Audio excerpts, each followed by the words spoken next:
Baik, perkenalkan kami dari kelompok I, kelas PAK 2. Di sini kami akan mempresentasikan hasil diskusi kami tentang kebudayaan dan iman Kristen. Di sini kami akan memulai dan menjelaskan tentang mengayau, yaitu dari Pulau Nias.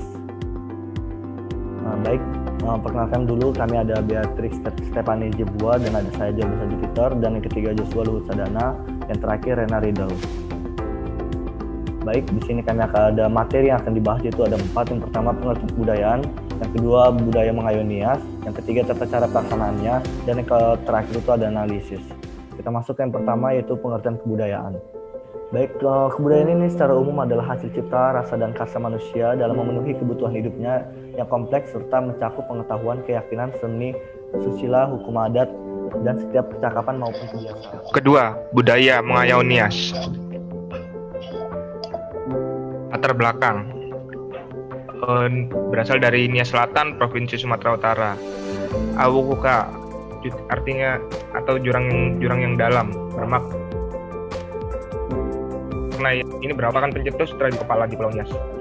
Tradisi ini berawal karena pada waktu lampau ibu dan 7 saudaranya dibakar hidup-hidup di kediaman mereka oleh sekelompok orang dari desa lain. Lalu ia bersumpah akan menuntut balas dendam terhadap orang-orang yang melakukan perbuatan itu. Akhirnya beberapa hari berselang, Awukuka tersebut pulang dengan sebuah karung berisi belasan kepala manusia, orang-orang yang membakar rumah dan membunuh keluarganya.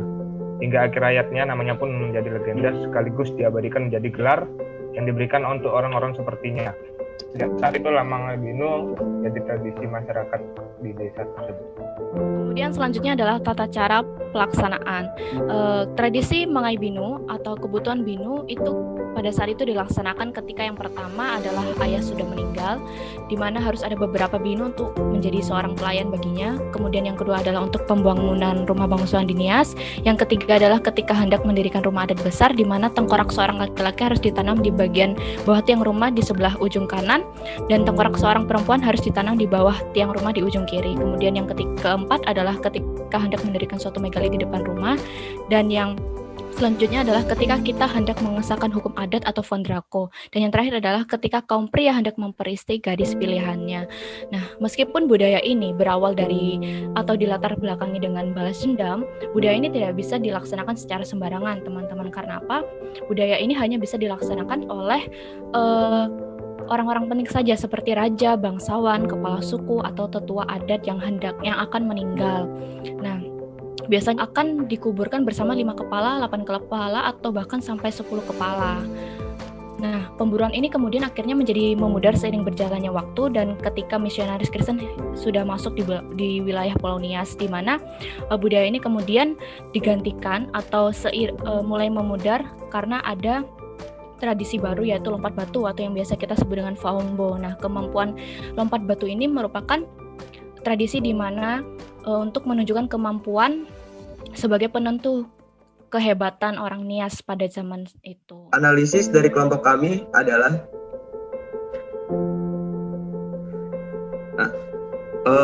berikut adalah ayat-ayat yang menyatakan budaya tidak sesuai dengan firman Allah. Kisah para Rasul 16 ayat 21, Markus 7 ayat 9, Matius 15 ayat 6, 2 Raja-Raja 17 ayat 33, 2 Raja-Raja 17 ayat 34, 1 Petrus 1 ayat 18. Seringkali kebudayaan atau adat istiadat bertentangan dengan kehendak Allah.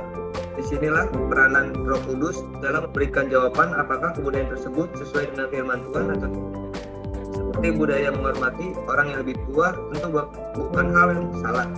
Tetapi budaya menghormati arwah leluhur pasti bertentangan dengan ajaran Allah. Apakah masih perlu dipelihara atau dilakukan orang yang telah percaya dan menerima Yesus?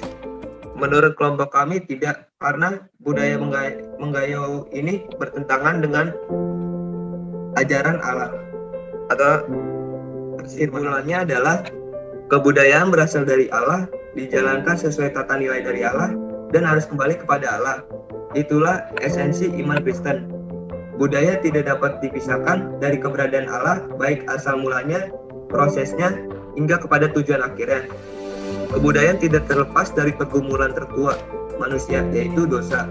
Keberadaan dosa juga mengambil andil dalam perkembangan kebudayaan manusia ke berbagai bidang, sehingga ada yang melecehkan dan menganggap bahwa Allah bukanlah yang tertinggi dan harus dimuliakan, bahkan menolak keberadaan Allah. Ajaran iman Kristen memaparkan konsep penebusan yang memampukan kebudayaan itu mengakui keberadaan Allah sebagai pribadi yang tertinggi dan menyatakan kemuliaannya. Nah, berikut adalah sumber-sumber yang kami ambil dalam rangkuman materi untuk Baik, presentasi. sekian presentasi dari kelompok kami, grup I. Mohon maaf bila ada salah kata atau maupun kekurangan, dan jika ada yang ingin ditanyakan, silahkan didiskusikan di forum diskusi.